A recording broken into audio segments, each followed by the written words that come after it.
5.7 মাত্রার ভয়াবহ ভূমিকম্পে কাঁপল শুক্রবার সকালের বাংলাদেশ। এতে ঢাকাসহ দেশের বিভিন্ন স্থানে হেলে পড়েছে অসংখ্য ভবন, দেখা দিয়েছে ফাটল। রাজধানীর বংশালে ভবনের রেলিং পড়ে প্রাণ গেছে 3 পথচারীর। ঢাকা বিশ্ববিদ্যালয়ের মুহসিন হলে আতঙ্কিত হয়ে লাফ দিয়ে আহত হয়েছে অন্তত 6 জন। ভূমিকম্পে আহত অন্তত 20 জন ঢাকা মেডিকেলে চিকিৎসাধীন অবস্থায় রয়েছেন। আবহাওয়া অফিস জানিয়েছে আপাতত আফটারশকের কোনো শঙ্কা নেই। জনগণের নিরাপত্তাকে সর্বোচ্চ গুরুত্ব দিয়ে প্রয়োজনীয় ব্যবস্থা নেওয়ার কথা জানিয়েছে সরকার। ভূমিকম্পটির উৎপত্তিস্থল ঢাকার অদূরে নরসিংদীর ঘোড়াশালে, ভূপৃষ্ঠের 10 কিলোমিটার গভীরে।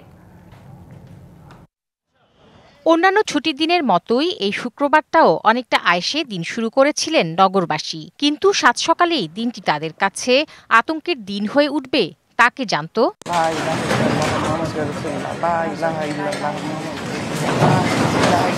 সকাল 10:38 হঠাৎ শক্ত ঝাঁকুনিতে কেঁপে ওঠে ঘরবাড়ি।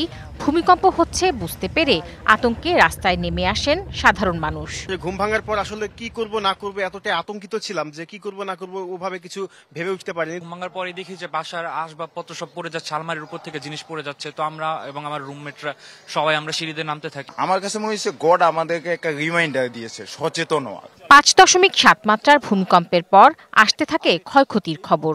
রাজধানীর বংশালের কষাইতলীতে একটি ভবনের রেলিং পড়ে প্রাণ গেছে 3 পথচারীর।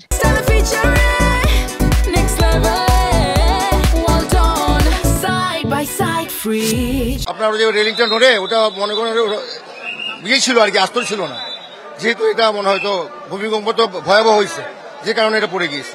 এখানে আমাদের যেমন রোহিত লাগে থেকে মাংস রোহিত লাগে থেকে আমরা এখানে সাউন্ড দিয়েছিলাম, তেলপাতি দিয়েছিলাম, ওই তেলপাড়ের উপরে সব মানে এটা পড়ছে।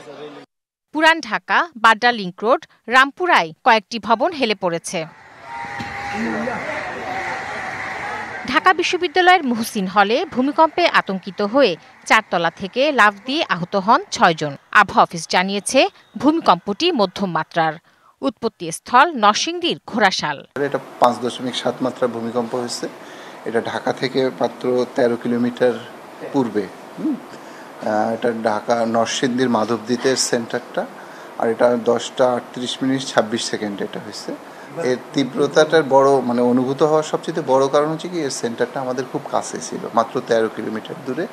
এই জন্য আসলে আমরা বেশি শকটা বা কম্পনটা অনুভূত হয়েছে আমাদের কাছে। যদি সেন্টারটা দূরে হতো তাহলে হয়তো বা এতটা অনুভূত হতো না। প্রধান উপদেষ্টা জানিয়েছেন পরিস্থিতি নিবিড়ভাবে পর্যবেক্ষণে সরকার। নির্দেশ দিয়েছেন সংশ্লিষ্ট দপ্তরকে অবিলম্বে সম্ভাব্য ক্ষয়ক্ষতি ও উদ্ধার কার্যক্রম পরিচালনার। তাহসিনা জেসি, ডিবিসি নিউজ, ঢাকা।